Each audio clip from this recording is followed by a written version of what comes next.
어, 오늘 말씀은 여정 속에서 할 결단이라는 제목으로 우리가 하나님 은혜를 같이 나눠야겠습니다. 오늘 본문도 있지만요, 우리 한 군데 성경을 좀 더 봤으면 좋겠습니다. 똑같은 32장, 민수기 32장 우리 1절부터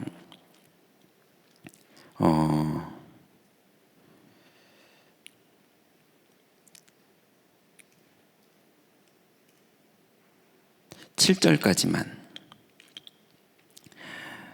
32장 1절부터 7절까지 우리 같이 합독하는데요. 오늘 이 본문은 아까 그 이스라엘의 두 지파가 전쟁에 안 나가려고 하다가 모세의 엄중한 메시지를 듣고 순종해서 전쟁에 나갔더니 승리한 장면인데요. 이 부분은 이 사람들이 원래 안 나가려고 모세에게 변명했던 내용입니다. 우리 같이 한번 그렇게 배경을 보시고 1절부터 7절까지 합독하겠습니다. 루벤 자손과 갓 자손은 힘이 많은 가축대를 가졌더라. 그들이 야셀 땅과 길르앗 땅을 본즉 그곳은 목축할 만한 장소인지라. 갓 자손과 르우벤 자손이 와서 모세와 제사장 엘르앗살과 회중 지휘관들에게 말하여 이르되, 야다롯과 디본과 야셀과 니무라와 헤스본과 엘르알레와 스밤과 느보와 부온 곧 여호와께서 이스라엘 회중 앞에서 쳐서 멸하신 땅은 목축할 만한 장사요, 당신의 종들에게는 가축이 있나이다. 또 이르되, 우리가 만일 당신에게 은혜를 입었으면 이 땅을 당신의 종들에게 그들의 소유로 주시고 우리에게 요단강을 건너지 않게 하소서. 모세가 갓 자손과 르우벤 자손에게 이르되, 너희 형제들은 싸우러 가거늘 너희는 여기 앉아 있고자 하느냐? 너희가 어찌하여 이스라엘 자손에게 낙심하게 하여서 여호와께서 그들에게 주신 땅으로 건너갈 수 없게 하려느냐? 아멘. 이제 그런 분위기의 얘기들이 뒤에 쭉 나옵니다. 지난 주간에 우리가 받은 메시지에서 각 지파에 1000명씩, 그래서 12지파니까 12,000명을 뽑아서 이 사람들이 이제 전쟁에 나가게 되죠. 그리고 계속 승리해서 요당 동편 땅을 차지하게 됩니다. 그런데 그 전쟁이 벌어지고 있는데 모세가 봤더니 이 두 지파가 안 나가고 있는 거예요. 그래서 이 사람들이랑 대화를 해봤더니 오늘 본문에 보니까 온통 우리가 양이 너무 많아가지고 이 양을 키워야 될 땅이 필요하지 우린 지금 전쟁 나갈 그런 여유가 없습니다, 이러고 있는 거죠. 그러니 이게 다른 지파들은 나가서 지금 싸우고 있는데 이 두 지파는요 쏙 빠져 있는 거예요. 그리고 빠져 있는 정도가 아니라 완전히 무엇을 먹을까, 무엇을 마실까, 무엇을 입을까 거기에 생각이 완전히 잡혀서요 모세를 오히려 설득하고 있습니다. 모세가 옛날 생각나는 거예요.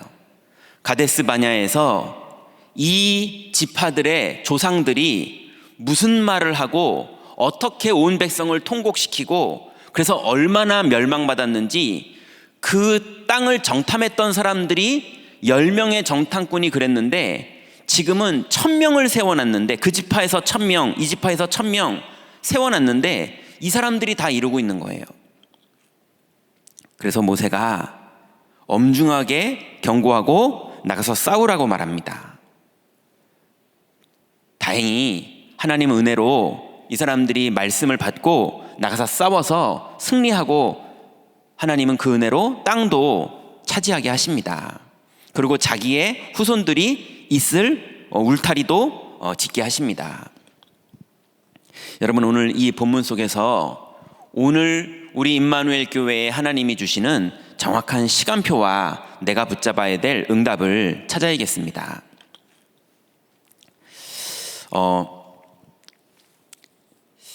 예전에요 어떤 집사님 한 분이 계셨는데요, 이분이 많은 분들이 부러워하는, 뭐 되게 부럽다 이런 건 아니어도 참 저 사람 인생은 무난하다. 예. 아이도 잘 커주고 남편도 너무 성격이 좋고 그리고 본인도 건강하고 그리고 말씀도 다 집회도 참석하고 말씀도 다 듣고 그냥 어디를 가도 뭐 특별하게 대단한 분은 아니어도 그래도 뭐 하나 부족함이 없는, 그래서 많은 분들이 그냥 참 저 사람 인생 부럽다, 괜찮다, 뭐 이렇게 느끼는 어떤 집사님이셨는데요. 그래서 이분은 막 더 튀고 싶지도 않고 뭐 그냥 겸손하고 뭐 이랬거든요.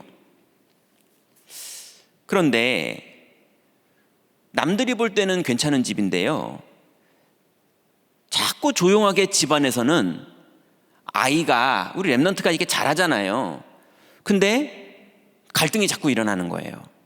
그러다 보니까 어느 날 세게 말했다가 애도 상처받고 본인도 속상하고, 그리고 어느 날은 또 너무 아이가 그러니까 자기도 또 세게 나갔다가, 그러다가 이제 막 의가 상하고, 그리고 뭔가 남편분이 잘해주는데도 뭔가가 또 뭔가 마음에 안 들고, 예, 그러니까는 이게 차분히 얘기하다가도 이게 뭐가 올라가니까 나중에 서로 간에 골이 깊어지는 이런 일들이 자꾸 생기고, 그러니 밖에서는 그래도 그 집은 이라고 말하지만 본인은 되게 힘들어 하더라고요. 근데 이분이요, 또 무난하게 건강하시거든요. 예, 어디 하나 막 폐가 안 좋거나 아니면 막 시력이 너무 안 좋거나 아니면 뭐 이런 게 아니고요, 무난하게 그냥 평균적으로 건강하시거든요. 근데 어느 날 암이 딱 걸리더라고요. 또 경제도 무난하고 그리고 모든 예배 집회도 늘 참석하거든요. 그런데 그래서 늘 기도하고 기도 수첩 정리하시고 그러는데 뭐 딱히 간증하라 그러면요, 딱 간증할 게 없어요. 그 본인이 뭔가 자기를 돌아볼 때 이게 뭔가 아니다. 왜 저 많은 믿음의 사람들의 어떤 이야기들을 들어보면 그 사람들은 뭔가가 있는데 나는 뭔가가 아니다. 늘 뭔가가 갈급한 거예요. 근데 이분이요, 또 성격도 좋아가지고요, 신자 불신자 아는 사람도 많아요. 근데 신기하게도요, 한 명도 전도가 안 돼요. 그렇게 많이 아는데 이상하게 복음 전하고 다락방 해보고 애써 보는데요, 그런데 다락방도 안 되고 영접도 안 되고 전도도 안 되고 안 돼요. 그러니까 누구 한 명 뭐라고 그러질 않는데 본인이 뭔가가 늘 갈급한 거예요. 내 인생은 왜 이러지? 이러면서 10년이 지나가고 이러면서 20년이 지나가고, 근데도 아무리 훈련을 받아도 안 되고 아무리 집회를 따라가도 안 되고, 예, 그래서 좀 집회도 비싼 집회가 있고 안 비싼 집회가 있고 예전에 그랬잖아요. 어떨 때는 결단하고 비싼 집회 입금하고 그리고 가고, 그래서 막 말씀 듣고, 근데도 더 이상이 안 되는 거예요. 거기까지는 해보는데 그 말씀도 잡았는데 근데도 그 말씀이 성취되는 그 일이 안 벌어진다라고 본인이 자꾸 느껴지는 거예요. 그걸 누가 속일 수 있겠습니까? 자기 양심이 그렇다고 답을 하는데요.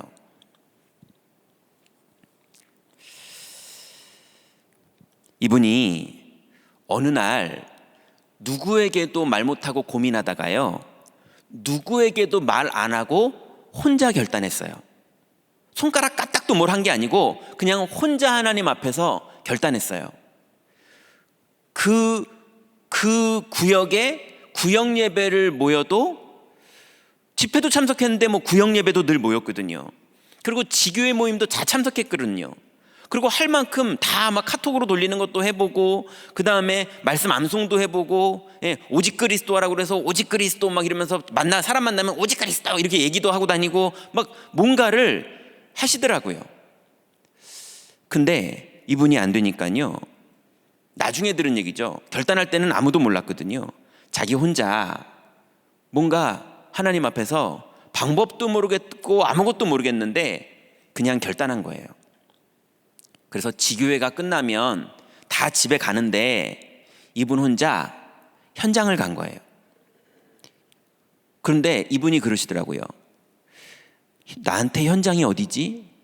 집 밖으로 나오긴 했는데 왜 다 갔으니까 이제 자기 혼자잖아요. 예, 나한테 현장이 어디지? 거기서부터 모르겠어요. 어디를 가야 될지도 모르겠고, 뭐 동네 돌아봤자 맨날 살던 동네인데요.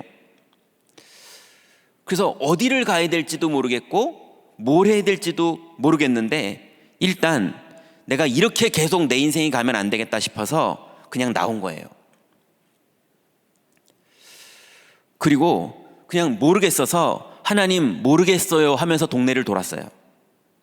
하나님 뭘 봐야 될지도 모르겠고 뭘 생각해야 될지도 모르겠고 어떻게 해야 될지도 모르겠고 사람을 만나야 되는 건지 모르겠어서 어떨 때는 구역원들을 찾아다녀 보기도 하고 어떨 때는 동네를 그냥 부동산 돌듯이 돌아보기도 하고 뭔가를 해봤는데도 이게 맞나 싶기도 하고 역사도 안 일어나고 집회도 계속 참석하고 예배도 계속 참석하고 수요예배도 다 참석하고 금요기도에도 다 참석하고 그런데도 현장도 계속 가고 그렇게 몇 주간을 시도해 보는데 모르겠는 거예요. 그런데 어느 날이요 집회를 갔는데 내가 현장을 나가서 여기도 보고 저기도 보고 또 이 사람도 어쩌다 보니까 만나보고 그런데 전도하고는 아무 상관없는 만남이었고 이랬는데 어느 날 집회에 참석했는데 집회 메시지가 내 현장이랑 딱 맞아서 적용이 되는 날이 딱 오기 시작한 거예요.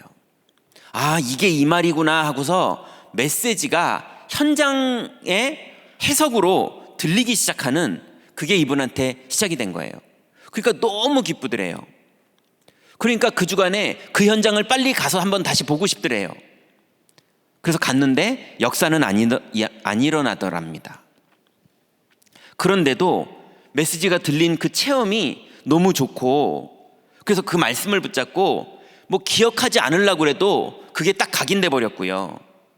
그러면서 그 체험 하나를 붙잡고 또 현장을 가고 또 메시지를 듣고 하는데 수요예배 때도 하나님 음성이 들리고 금요기도회 때도 하나님의 음성이 들리고 기도 수첩하다가도 하나님 음성이 들리고 그러면서 말씀을 따라 이 사람의 뭐 발걸음이 움직인다 이거보다는요 자기 마음이 방향을 맞추는 그리고 실제로 뭔가 자세가 현장에서 살아가는 사람의 자세로 말씀을 순종하려는 자세로 이 사람이 뭔가가 바뀐 거예요.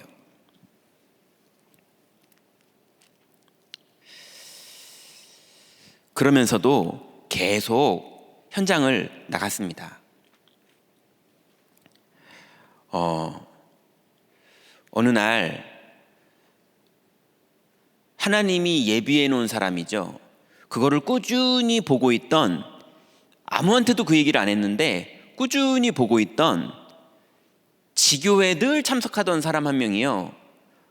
광고도 안 했는데 나도 좀 같이 가면 안 되겠냐고 그러면서 붙더래요. 예. 그래서 같이 갔답니다. 같이 가도 역사 안 일어나기는 매한 가지였거든요. 근데 그냥 같이 갔답니다. 그런데 지금은 어떻게 되어 있느냐? 그 구역이 원래 구역원의 두 배가 넘을 정도로 그 구역이 부흥됐어요. 그리고 한 주간 동안 다락방 사역을 해야 될 문들이 너무너무 많이 열렸어요. 계층별 다락방도 열려 있고 어른들 다락방도 열려 있고 그래서 늘 한 주간 그 다락방을 위해서 계획 세우느라 계속 통화하고 만나고 상담해야 되고 결정해야 되고 여기는 누가 들어가고 여기는 내가 들어가고 뭐 이렇게 계속 의논하고 현장에 시스템이 갖춰지고 이렇게 되니까요. 오히려 문제와 사건이 벌어져도 그거를 넘어설 수 있는 믿음과 모든 것 속에 하나님의 계획이 보이는, 그래서 지금은요 같이 전도하는 팀들이 여러 명이 생겼어요. 그리고 양육을 받고 또 사람들을 연결하는 팀들이 여러 명이 생겼어요. 그래서 그저께인가요? 지난주인가요? 그때도 또 다락방 문이 열렸다고 되게 기쁘게 저한테 소식이 들렸거든요. 계속 하나님이 문을 여시는 거예요. 그리고 계속 문 열릴 수밖에 없는 믿음을 같이 하는 시스템들인 사람들이 세워져 있어요. 한 명이 어느 날 전쟁에 안 나가려고만 하고 살다가 전쟁을 시작했는데 하나님이 당연히 역사하셨습니다. 여러분, 특별한 사람의 스토리가 아닙니다. 언약을 붙잡으면 당나귀가 말을 하기도 하고요, 돌들이 일어나서라도 이 언약을 다 성취시킬 거라고 하신 예수님이 언약을 붙잡은 사람에게 언약을 반드시 다 이루십니다.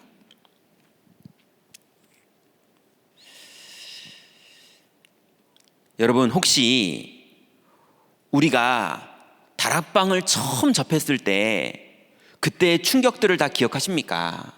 막 저도 밤새서 성경 읽고요, 성경 읽는 한 구절 한 구절이 막 저를 얼마나 치유하고 힘이 나게 하고 저를 변화시키시는지요.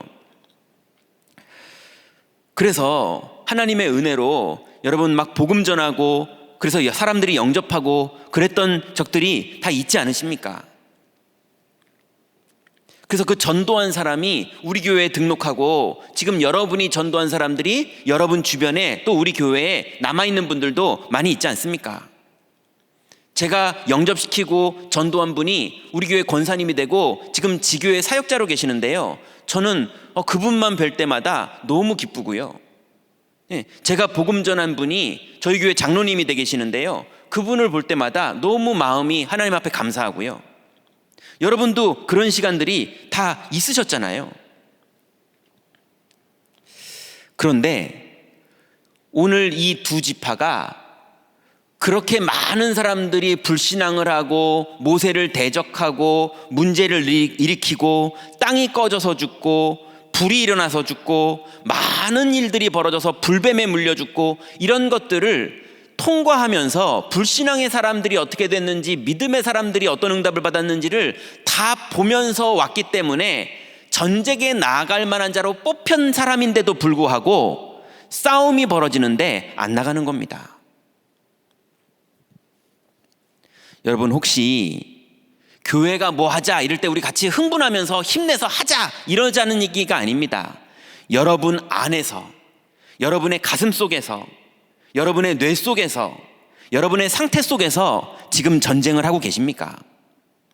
우리 아이들을 살리는 전쟁, 여러분의 남편을 살리는 전쟁, 우리의 가정을 살리는 전쟁, 내 현장을 살리는 전쟁, 내가 맡은 부서를 살리는 전쟁, 하나님이 나에게 주신 권사라는 직분, 구역장이라는 직분, 교구 담당 장로라는 직분, 교역자라는 직분을 담당하는 그 영적 싸움을 여러분 혹시 지금 놓치고 있지는 않으십니까? 여러분, 실제로 큰 싸움도 있지만 제일 무서운 싸움이 여기에서 일어나는 싸움인 것 같아요. 제일 무서운 싸움이 여기에서 일어나는 싸움인 것 같아요. 여기에서 게임 다 끝납니다. 여기서 이기면 다 이깁니다. 여기서 지면 다 집니다. 모세가 엄중하게 경고했는데 다행히 이 사람들이 본 게 있어서요, 약속을 붙잡고 나가서 승리했습니다. 여러분, 우리는 나가기만 하면 무조건 승리합니다. 왜냐하면 우리로 싸우는 게 아니라 약속 붙잡고 싸우는 거기 때문에요.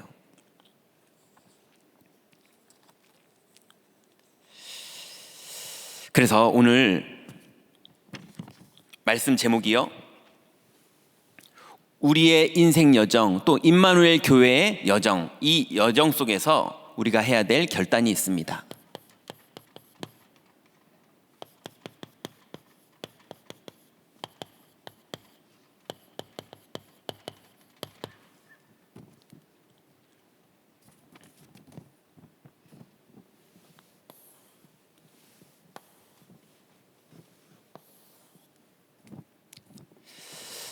여러분, 이제 우리는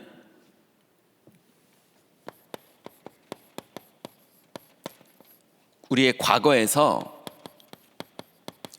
하나님이 주신 하늘에서 준 그 천명을 붙잡고 이제 결단하시기 바랍니다.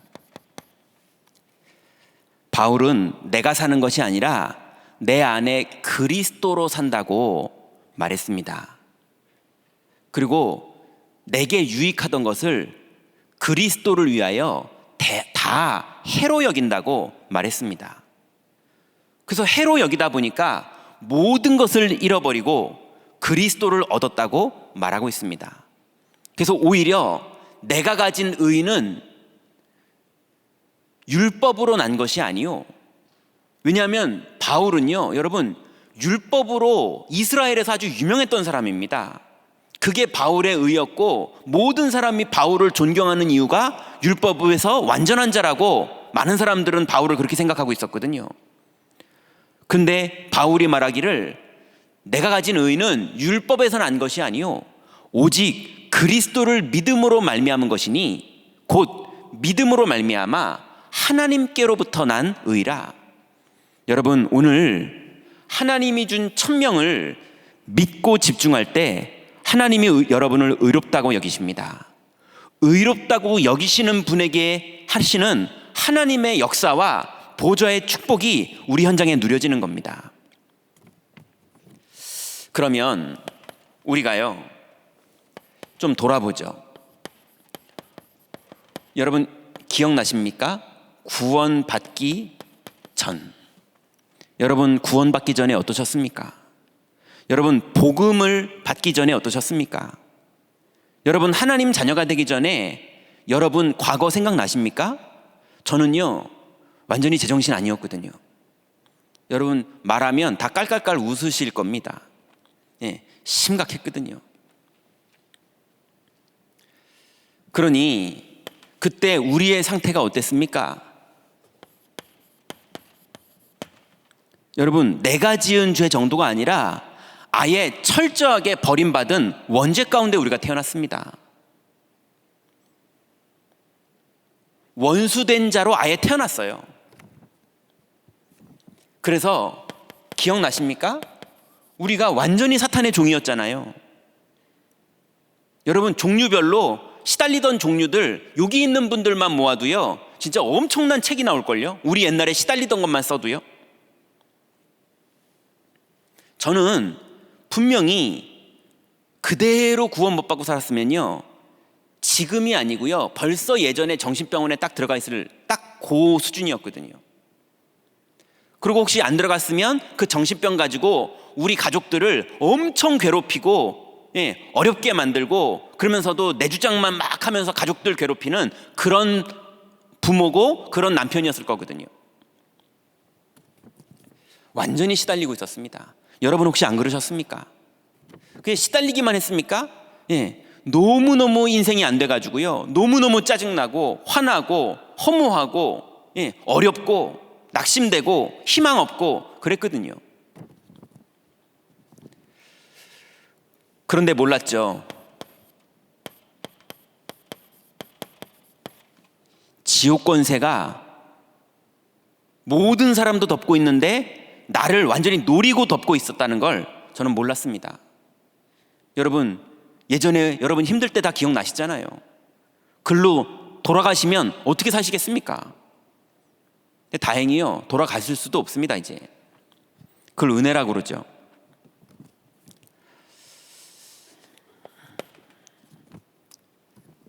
그런데요 그러면 이때는 기억나십니까?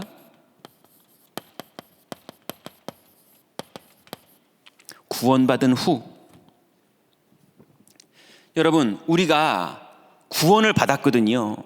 그래서 하나님 만나는 길이 열렸고 죄와 사망에서 생명으로 옮겨졌고 마귀의 일이 다 멸해졌거든요. 그렇게 구원을 받았는데도요 성경 그대로 우리가 무슨 짓을 하고 있느냐?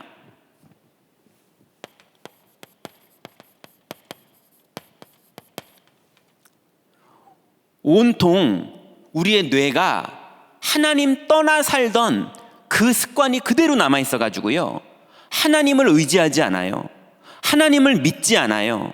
하나님을 기대하지 않아요. 그냥 내 노예된 이 수준 가지고 어떻게든 오늘 떡 하나 더 벌어 먹어 보려고, 저 노예보다 내가 조금 더 먹으려고, 저 노예보다 내가 조금 더 인정받고 칭찬받으려고. 어차피 노예인데, 다른 사람 볼 땐 노예인데요, 그 노예 안에서 서로 싸우고 있는 거 있죠. 완전히 체질이 노예 체질.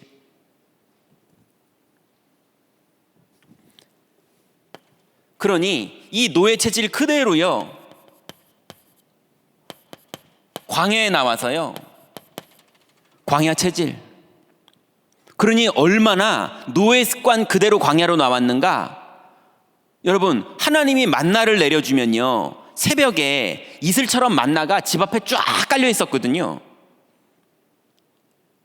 그리고 다음날 또 새벽에 이슬처럼 쫙 깔려 있었거든요, 매일 아침. 근데 이스라엘 백성이요, 하나님이 이 성막에서 집중하라고 안식일 날은 안 내려줬습니다. 그래서 금요일 날 이틀 먹을 만큼의 만나를 내려주시면, 그거를 이틀치를 모아놓으면 모든 만나는 유통기한이 하루예요. 반드시 밤에 벌레가 먹어가지고 다 없어져요. 그런데 안식일 날은 안 없어져요. 이틀치가 그대로 남아있어요. 근데 끊임없이 이스라엘 백성들은요, 노예 체질이 그대로 광야에 남아가지고요, 자꾸 3일치 모아놓고 5일치 모아놓고 하나님이 늘 주는데도 하나님이 안 믿어지고 자꾸 그거 집착하는 거예요. 여러분, 사사기에 보면 이스라엘 백성이 자꾸 공격을 당하는데, 그 나라는 왕이 군대를 데리고 우리를 공격하는데 우리는요 맨날 사사들이 나가서 싸우는 거예요. 근데 그 사사도요 수준이 얼마나 낮은지 막 당나귀 턱뼈 이런 걸로 싸우고 너무 비과학적이에요. 나중에는요, 아니 군대가 오는데 여사사 드보라가 나가니 이게 무슨 게임이 되겠냐고요. 근데도 항상 이겼거든요. 근데 이기는 게 불안한 거예요. 이렇게 아슬아슬 이기는 거 말고. 그래서 드디어 이스라엘 백성들이 하나님께 우리도 왕을 달라고 기도합니다. 하나님께 요청해요. 그래서 사무엘이 하나님께 말합니다. 하나님, 백성들이 왕 달라고 합니다. 하나님이요, 야, 니네들 왕 세워주면 너희들의 11조를 왕에게도 내야 되고 너희들의 자녀들을 왕이 종처럼 부릴 것이고, 그래도 하겠느냐, 얼마나 광야 체질인지 그래도 하겠나이다, 이러는 거 있죠. 불안해서 못 살겠다는 거예요. 그래서 하나님이 그러십니다. 그래, 왕 세워줘라. 저희 가면 사울이라는 사람이 양 찾으러 왔는데 세워줘라. 그러면서 하나님이 뭐라고 말씀하십니까? 내 백성이 나를 버렸도다. 여러분, 이스라엘의 왕은 하나님이셨어요. 눈에 보이는 사람이 아니라 하나님이 왕이셨는데 왕을 버린 거예요. 그리고 육신에 보이는 왕 달라는 겁니다. 그 왕 나중에 어떻게 망했는지 아시잖아요. 여러분, 우리의 노예 체질, 그걸 그대로 어른 돼서 가지고 살고 있는 광야 체질, 이게 구원받은 후에 이스라엘의 모습이고요, 전쟁에 안 나가고 있는 이스라엘의 모습입니다. 그래서 온통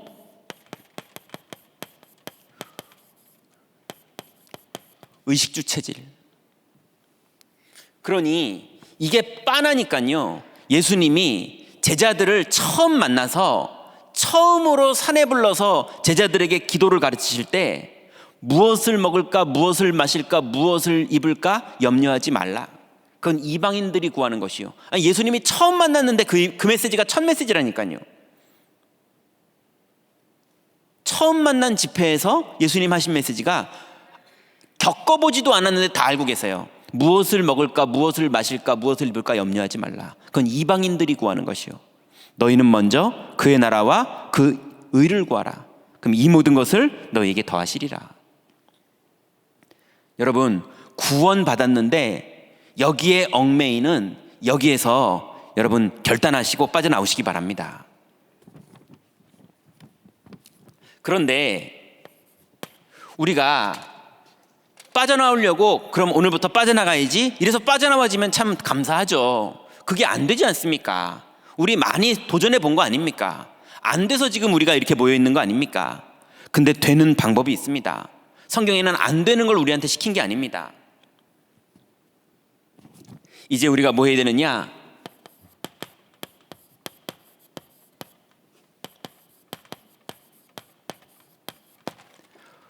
복음의 답을 여러분 이미 내셨지 않습니까? 그죠? 원죄가 뭔지 얼마나 무서운지 알고 있고 그리스도의 구원이 얼마나 강력한지를 다 체험해서 복음이 맞다라는 답은 나시지 않았습니까? 이거 아니면은 절대로 운명은 안 바뀐다는 답은 이미 났지 않았습니까? 그죠? 그 답이 났기 때문에 오늘부터 도전하는 겁니다. 여러분, 골프가요, 못 치는 사람인데 내가 골프를 쳐야겠다라고 답을 낸 사람이 그 골프의 도전을 계속 하는 게 연습 아니겠습니까? 그죠? 그 연습을 하면서 그 골프가 내 뇌와 내 마음과 내 근육까지 다 세팅이 될 때 그때 이게 골프구나 하고 깨닫는 날이 오는 거 아니겠습니까? 여러분, 복음이 맞다라는 답이 났다면 이제부터 도전하면 됩니다. 답만 흔들리지 않으면 됩니다. 그러면 그 도전의 방법이 뭡니까? 애굽에서 양의 피를 발랐더니 모든 흑암이 무너지고 운명이 빠져나와지는 그 축복을 체험했고, 그 빠져나온 축복으로 불기둥과 구름기둥을 따라가면서 하나님이 명령하신 성막에서 예배하면서 왔는데 드디어 요단강에 땅을 정복하는 일이 시작됐거든요. 그 말은 무슨 말입니까? 여러분, 복음에 답을 냈다면 예배에 집중하시기 바랍니다. 예배가 우리의 방법입니다. 우리의 각인을 바꾸고 우리의 체질을 바꾸는 하나님이 이 땅에 준 유일한 방법이 예배예요.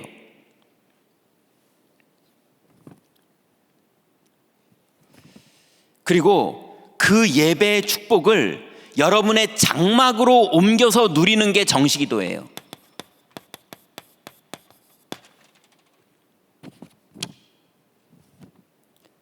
그리고 예배와 정식기도를 통해서 하나님이 실제로 현장에 승리를 시키는 방법이 영적 싸움입니다.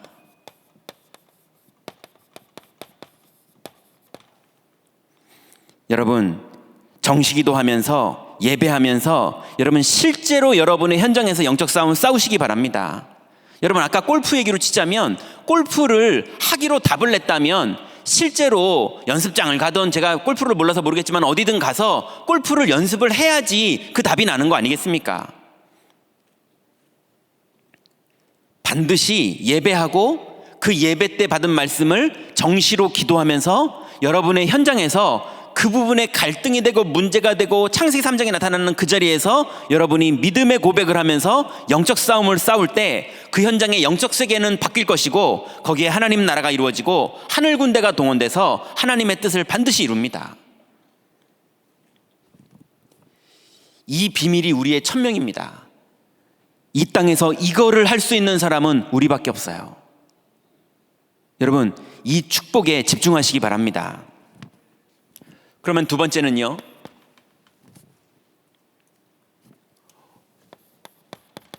오늘에서 우리의 소명을 결단하셔야 됩니다. 이제 천명을 받았다면 현장에서 영적 싸움을 싸우게 될 텐데요, 그 영적 싸움에 축복된 자리가 언제냐? 홀로 이 자리입니다. 여러분, 남편을 의지하던 사람이 어느 날 하나님 앞에 홀로 서야 되는 날이 옵니다. 자녀에 집착하던 사람이 어느 날 하나님 앞에 홀로 서야 되는 날이 옵니다. 돈을 의지하고 살던 사람이 어느 날 하나님 앞에 홀로 서야 되는 날을 하나님은 사랑하는 자에게 반드시 주십니다. 여러분들, 홀로 서는 하나님 앞에 어떤 것도 의지하지 않고 홀로 서는 그 축복 누리시기 바랍니다. 바울은 모든 것을 가졌는데도 의지하지 않고 배설물로 여기고 홀로 섰습니다. 여러분, 다 뺏긴 다음에 홀로 쓰지 마시고 오늘 말씀 잡고 홀로 쓰세요. 그러면요, 하나님은 그 자리에서 영적 사실을 보게 하시고 영적 사실을 누리게 하십니다. 영적 사실이 뭡니까? 마귀도 있고요, 하나님의 계획도 있고요, 하나님의 능력도 있고요, 그리고 세 가지 저주를 멸하시는 그리스도의 능력도 있습니다. 이 영적 사실을 현장에서 누릴 때 내 자세가 나오고요, 내 입장이 나오고요, 내 선택과 결정이 나오는 겁니다. 그러면 반드시 하나님은요, 거의 내가 예측한 쪽에서 응답을 안 하시고 상상도 못한 데서 응답이 옵니다. 왜냐? 여러분의 생각대로가 아니라 하나님의 계획대로 일을 진행하시기 때문에 그래요. 이 흐름을 타다 보면요, 여러분의 생각하고 하나님하고 맞을수록 여러분이 예상한 데서 하나님의 응답이 오기도 합니다.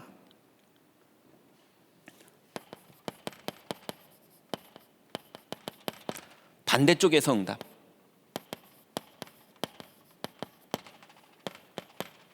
그러니 여러분이 생각한 그 일이 안 됐다고 낙심하지 마세요. 그냥 하나님을 믿으세요. 그리고 반드시 살리는 시너지가 일어납니다. 여러분, 이 축복만 누리고 있으면요, 이미 현장의 영적 세계는 바뀌는 겁니다. 영적 세계가 바뀌면 그 현장에 사람이 살아나는 일이 벌어집니다.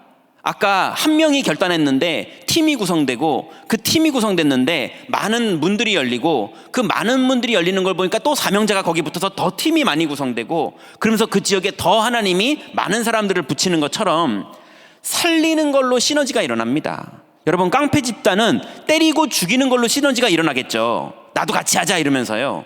우리는 그게 아닙니다. 가서 흑암을 꺾고 살리는데 시너지가 일어납니다. 그래서 소문이 나고요, 전도가 되고요, 연결되면서 계속 문이 열립니다. 그러면 드디어 요셉은 보디발 집으로 들어갔는데 승리하고요, 감옥으로 들어가도 승리하고요, 왕 앞에 가도 승리합니다. 여러분, 왕 앞에 서는 게 위기겠습니까? 축복이겠습니까? 육신적으로 보면 그 위기입니다. 여러분에게 지금 현대 자동차 회장 자리를 준다. 그럼 그 위기겠습니까? 축복이겠습니까? 여러분에게 우리나라 대통령 자리를 맡긴다. 그럼 여러분 인생에 위기가 온 거겠습니까? 축복이 온 거겠습니까? 여러분, 총리가 되거나 아니면은 왕 앞에 서게 되는 건 어쩌면 죽음의 자리를 가는 거였습니다. 그런데 항상 위기 속으로 들어가는 것마다 하나님의 역사가 있었어요.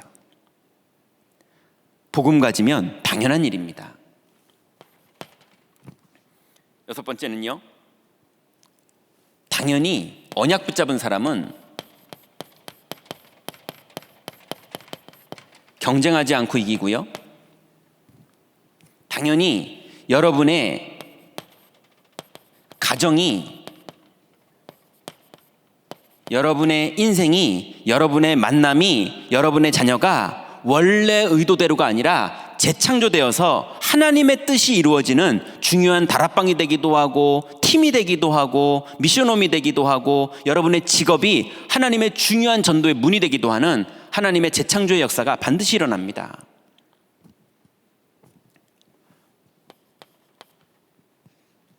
그러면 드디어 하나님은 여러분을 영적 서밋으로도 세우지만 실제 현장의 서밋으로도 세우십니다. 그때요, 이제 하나님은 여러분을 오히려 이 비밀을 가진 사람을 황무지로, 광야로, 저주의 땅으로, 다른 말로 빈 곳으로 우리를 보냅니다. 여러분, 우리는 뭐만 하면 되느냐? 여러분, 평생에 이거 하나만 붙잡으세요. 절대 계획.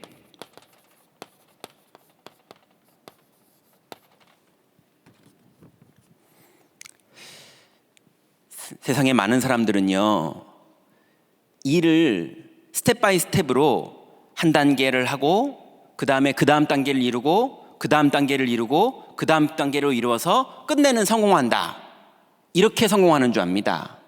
근데 아닙니다. 그거 완전히 착각된 생각입니다. 성경에 그런 경우가 많지 않아요. 성경은 어떻게 되어 있습니까? 주권자가 하나님이기 때문에 사람이 그렇게 빌드업을 이렇게 과정을 겪어서 가지고 뭘 쌓았더니 성공하는 결과가 오는 게 아니라 주권자가 하나님이기 때문에 감옥에 갔는데 총리가 됩니다. 이해되십니까? 예. 핍박을 받았는데 세계복음화가 됩니다. 예. 병들었는데 거기서 하나님의 큰 응답을 받게 됩니다. 감옥에 갔는데 만남의 축복을 누립니다. 여러분, 하나님의 절대 계획을 붙잡은 자가 끝내는 그 계획이 이루어지는 게 응답인 거지, 우리는 일을 만들어서 세팅시키는 사람들이 아닙니다. 그거는 그냥 기본이고 상식일 뿐이지 결과는 이거대로 되는 겁니다. 세 번째입니다. 그럼 이제 그래서요, 여러분의 오늘 속에서 이 축복을 누리시기 바랍니다. 하나님이 거기에 여러분을 부르신 것입니다. 그럼 세 번째는요, 미래는 사명대로 이제 결단해야 됩니다. 여러분, 여러분의 이 땅을 살 동안에 여러분의 일평생, 이제 혹시 여러분 인생이 몇 년쯤 남으셨을 것 같습니까? 이제 우리의 인생을 계수해봐야 되는 그런 나이가 몇 년입니까? 뭐 한 50년 남으셨습니까? 한 30년 남으셨습니까? 한 20년 남으셨습니까? 일단 기준을 100살로 보시고 그렇게 계산하시면 됩니다. 자, 그동안 우리의 사명이 뭐냐?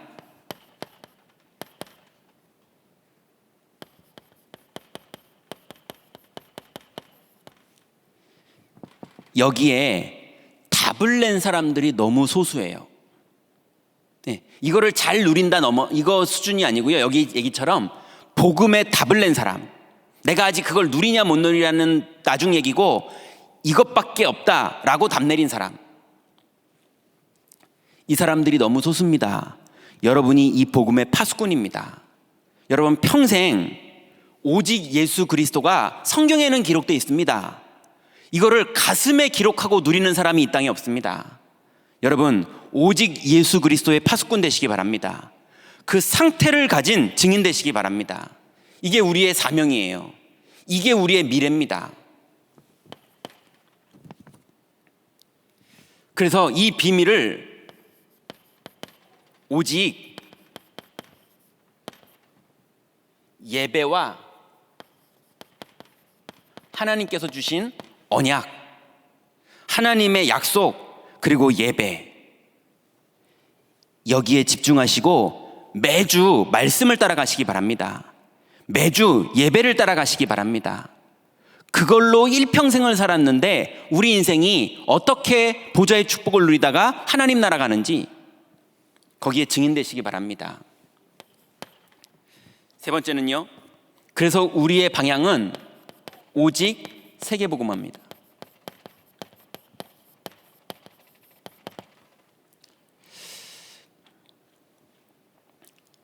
젊은 친구들은요, 신혼부부들 보니까 오직 아파트 방향이, 고등학교 2학년 3학년 아이들 보니까요 오직 인서울대학, 그것만 가면 소원이 없겠다 막 이러면서요. 나름 인생에 이게 방향이라고 정해서 그게 된 사람도 있고 안 된 사람도 있는데요, 거기 가봐도 별거 없습니다. 우리의 인생이 어디에 있던 방향은 오직 세계복음화. 그러면 이 방향을 이루는 하나님이 이 시대에 우리에게 준 방향입니다. 그리고 방법입니다. 오직 237, 오직 치유, 오직 서밋입니다. 이것을 이루는 성전. 여러분, 성전이라는 것은 콘크리트로 만든 건물만 말하는 게 아니고요, 모인 우리들을 말하는 겁니다. 여러분이 이 예배에 참석하지 않으면요, 여기는 그냥 빈 공간입니다. 아무것도 안 쓰여요. 그죠? 콘크리트 건물이 좋다 그 말을 하는 게 아닙니다. 우리가 이 안을 세팅해서 237 나라의 사람들이 들어왔을 때 치유받고, 그리고 서밋으로 자라서 5천여 종족으로 나갈 수 있을 정도로 시공을 초월해 역사하시는 주님이 일할 수 있는 시스템을 여기에 세팅하고 우리가 이 일에 헌신하는 것, 이게 237 성전입니다. 여러분, 언약을 붙잡고 여러분이 문지기를 하시던 헌금개수를 하시던 앞에서 방역을 하시던 뭘 하던 언약을 붙잡고 이 축복을 누리면서 그 자리에 서 계시는 그 응답의 자리를 다 찾아가시기 바랍니다. 결론 맺겠습니다.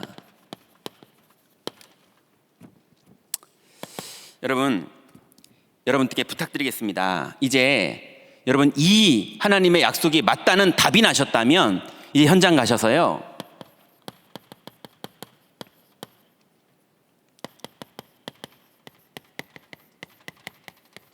말씀을 실현시키세요. 말씀을 실현시키는 하나님이 준 아주 축복된 방법이 있는데요, 그게 작은 도전입니다. 그냥 살던 대로 잠들어 있지 마시고 여러분, 뭔가 하나님 앞에서 작은 도전하세요. 헌금에 하던 대로 마시고 작은 도전. 그래서 헌금하실 때 기도하고 헌금하세요. 아니면 토요일 날 헌금을 준비하세요. 그냥 작은 도전.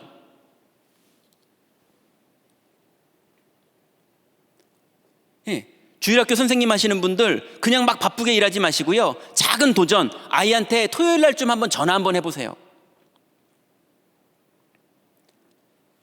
구역장님들 작은 도전. 구역장으로서 내가 할 수 있는 일이 뭔가 작은 도전. 여러분, 잘 따르는 구역원 말고요, 잘 연락 안 되는 구역원 한번 연락 한번 해보세요. 안 되더라도 그 작은 도전에 흑암 권세는 깨지고 하나님 나라가 이루어지는 게 시작되는 겁니다.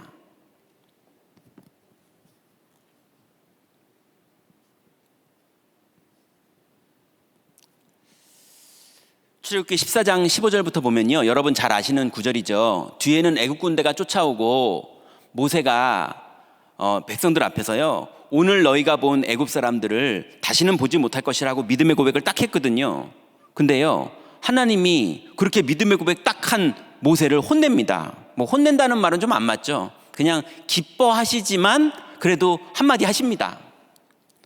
너는 어찌 가만히 서서, 이렇게 말하세요. 막 말 멋있게 했는데 그 코미디 영화에서 보면 뒤통수 딱 때리면서, 야, 넌 어찌 가만히 서서 보고만 있느냐, 그러면서 어찌 부르짖기만 하느냐, 이스라엘 자손에게 명령하여 앞으로 나아가게 하고, 그리고 지팡이를 들고 손을 바다 위로 내밀어서 그것이 갈라지게 하라. 여러분, 작은 모세가 홍해를 갈르라는 게 아닙니다. 그냥 지팡이 내밀어라 이거예요. 엄청난 걸 하라는 게 아니라 이스라엘 백성은 앞으로 좀 가게 해라 이 말이에요. 막 헤엄을 쳐라 이런 게 아니잖아요. 약속을 붙잡았다면 그 약속에 맞는 작은 도전을 여러분 하시기 바랍니다. 막 일을 크게 해서 갑자기 막 큰 결단하시고 그러면은 다 부담스러워합니다. 그런 거 하지 마시고요, 작은 결단.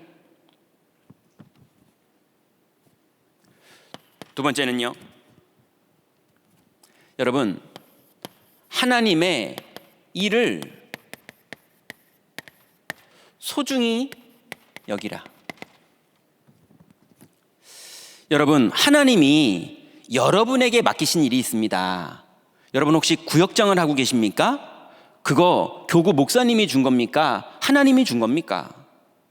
여러분 자녀 하나님이 준 겁니까? 여러분 몸에서 여러분이 만들어낸 겁니까? 여러분의 직업, 여러분의 달란트, 여러분의 가정, 여러분이 사는 그 지역, 여러분이 거기에 일을 다 이룬 겁니까? 하나님이 허락하신 겁니까? 그렇다면 여러분 주일학교 선생님을 맡고 계십니까? 아니면 교회에서 봉사를 맡고 계십니까? 여러분 엄마 일을 맡고 계십니까? 집안의 파수꾼으로서? 하나님의 일입니다. 하나님께 맡은 일을 소중히 여기시기 바랍니다. 오늘 특송해 주신 우리 김사라 랩넌트 너무 귀해요. 저 랩넌트만 귀하다는 게 아니라 특송을 하러 오시는 분들이요 너무 귀합니다. 전 이제 몰랐거든요. 교회 오면요, 교회가 여기가 대표지기 전에 벌써 3시간 전부터 와가지고요, 추운데, 본당 추울 때 여기 앉아서, 지금은 좀 덜 춥잖아요. 오늘 영상이던데 영하 막 되게 추울 때도요 어디 가 있을 데가 없으니까, 근데 예배 때 성도들은 없는데 본인은 특송은 해야 되고, 근데 어떤 성도들은요 특송하러 오시는데 차도 없이 와요 다. 그래서 미리 추운데 준비하고 있고 연습하고 하나님 앞에서 특송하고, 누구도 칭찬 안 해주고 배웅도 안 해주는데 또 갑니다. 하나님이 보십니다. 그리고 마귀가 압니다. 그리고 그분이 사람 앞에 선 건지 하나님 앞에서, 마귀 앞에서, 세상 앞에서 하나님 앞에 영적인 신앙 고백을 하는 건지 영적 세계는 압니다. 여러분 하나님의 일을 소중히 하시기 바랍니다. 여러분 혹시 오늘 이 메시지를 온라인으로든 또 오늘 이 자리에서 함께 예배하시는 분들에게 부탁을 드리고 싶은 게 있습니다. 오늘 우리 이선숙 권사님께서 오늘 대표 기도를 해주셨잖아요. 그 예전에 제가 유목사님께 1회 캠프라고 해서 유목사님을 면담하는 일을 이제 심부름하는 그런 교역자였는데요. 그 일을 하다 보면 그거를 거의 많이들 참석하십니다. 유목사님 하시는 거니까요. 근데 이상하게요, 수요 예배 대표 기도를 좀 해달라고 이렇게 부탁을 드리는 전화를 우리 사무실 이제 간사님들이 전화를 드리면 나는 못하겠다 이러시는 분들이 의외로 너무 많은 것 같아요. 여러분 우리가 맡은 작은 일, 또 쉽지 않은 여러 가지 상황이 다 있죠. 그렇지만 하나님께서 주권 가운데 내게 허락하신 거라면 당연히 우리가 여러 가지를 따져봤을 때 이거는 안 하는 게 요번에 맞다라고 답이 났다면 그건 아주 귀한 선택과 결정을 한 거죠. 그런 거 말고 정말로 내가, 하나님이 나를 부르실 때 내가 가서 헌신하고 내가 하나님 앞에 교회를 위해서, 예배를 위해서 대표로 기도해야지. 이 부분이 여러분에게 왔거든 하나님의 음성으로 들으시고 하나님의 일을 소중히 하시기 바랍니다. 그래서 여러분들 예배를 소중히 해주시고요, 대표 기도를 소중히 해주시고요, 헌금을 소중히 해주시고요, 교회 안에 작은 일을 여러분 소중하게 하나님 앞에서 해주시기 바랍니다. 세 번째는요,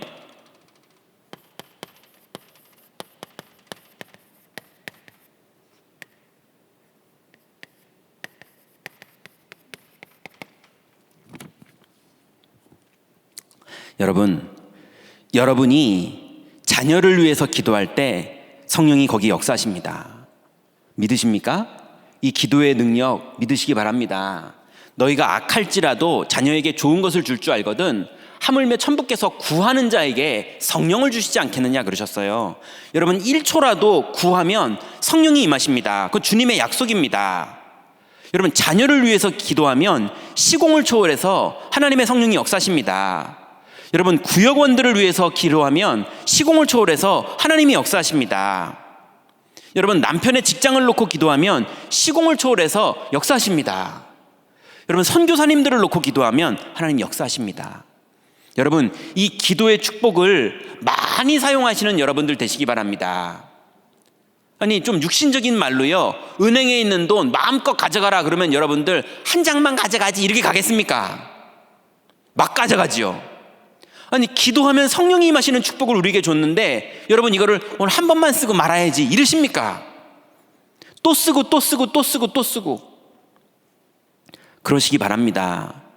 제가 유목사님 메시지 중에요, 나는 세계에서 기도를 최고로 많이 하는 목사가 되게 하여 주옵소서 이렇게 기도하셨다 하더라고요. 근데 진짜로 옆에서 눈치를 보니까 진짜 그러시는 것 같아요. 그럼 내 두 번째로 많이 해야지 라고 해서 저도 해봤는데요. 솔직히 안 되더라고요. 이래가지고는 안 되겠다 싶더라고요. 그래도 두 번째인지 100번째인지 한 1000번째인지 모르겠지만 할 때마다 하나님은 100% 응답하시는 걸 다 확인했습니다. 여러분, 기도하면 100% 성령이 역사하십니다. 여러분, 이 축복을 과학적으로 인정하시고 사용하시기 바랍니다. 오늘 이제 여러분 각 교구에 예배를 참석하실 분들의 참석에 하시는 방법들, 그리고 참석하실지 안 하실지 이제 체크하는 그런 리스트들이 이제 만들어지고 있습니다. 그것들이 이제 여러분 교구에 갈 텐데요. 해당 교구의 성도님들, 하나님이 우리가 온라인으로 가족이랑 함께 예배할 수 있는 것은 어쩌면 정상이 아니고요, 위기 시대의 우리의 선택입니다. 그죠? 정상은 뭡니까? 신전전쟁하는 이 시대에 하나님 앞에 모이는 겁니다. 그래서 예배하는 겁니다. 여러 가지 상황이 쉽지 않죠. 아이들을 못 데려오기도 하고 가족들의 여러 가지 상황이 있고 막 밀어붙이면서 무조건 와라 이러자는 건 아닙니다. 그렇지만 기도하면 성령님은 인도하시고 역사하십니다. 여러분, 기도를 사용하셔서 여러분이 하나님이 부르실 때, 또 하나님이 중요한 시간표를 주셨을 때 거기에 맞는 축복을 누리시는, 그리고 그 응답을 받으시는 그 축복 속으로 모두 들어가시기 바랍니다. 기도하겠습니다. 하나님, 감사합니다. 하나님께서 우리에게 주신 이 중요한 여정 속에 있는 결단을 이제 하기를 원합니다. 우리의 과거에서 우리의 천명을 받았사오니 이 복음을 지키게 하시고, 오늘 우리에게 주신 이 자리에서 하나님 나를 부르신 소명을 가지고 여기에서 복음 누리게 하시며, 하나님 이제 우리 미래를 향해서 내가 지켜야 할 하나님 오직의 비밀들을 가지고 하나님 이제 방향 맞추기를 원하오니, 우리의 신앙 고백이 미래를 살리는 하나님의 계획 속에 있도록 주님 역사하여 주옵소서. 이제 하나님께서 주신 소중한 일들, 소중한 가족들, 소중한 구역원들, 또 내게 맡겨주신 귀중한 직분과 나의 일이 하나님 그냥 시간 지나가 버리는 일이 되지 않도록 약속 붙잡고 소중히 여기다가 하나님 이 안에 있는 응답과 축복들을 다 누리도록 우리 모든 성도들 축복하시고 인도하여 주옵소서. 예수 그리스도의 이름으로 기도드렸습니다. 아멘.